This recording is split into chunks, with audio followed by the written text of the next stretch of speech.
Hey guys, Ken from A21.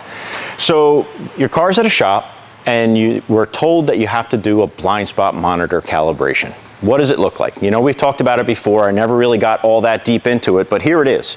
All right, so here's the setup.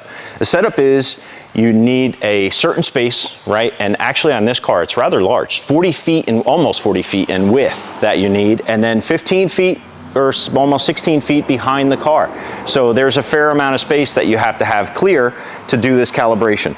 All right, then all the prerequisites for the car are met. It's unloaded, all of that stuff is done, the tire pressures are set.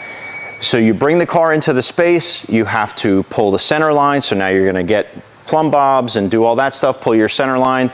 Then Lexus on this car has an angle, so I've got my protractor on the ground over there. They give you measurements. So you do all of that stuff so you can set this target, right? Now this target, you point it at the blind spot, you set the laser on it so it knows it's pointed in the right direction. Once you have that done, you're gonna repeat the process for the left side and the right side. So all of that I just sped through in a minute takes quite a bit of setup.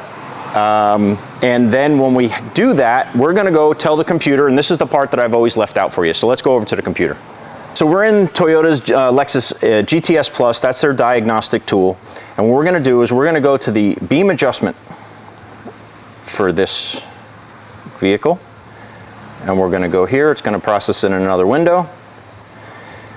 Okay, we're gonna ensure that the vehicle is on, the battery is supported, we're okay. We can go on to the next step. All right, and then there you have it. The beam adjustment is complete. We're gonna get out of that and we're just gonna look to make sure that it's within the tolerance. It's gonna process that in another window.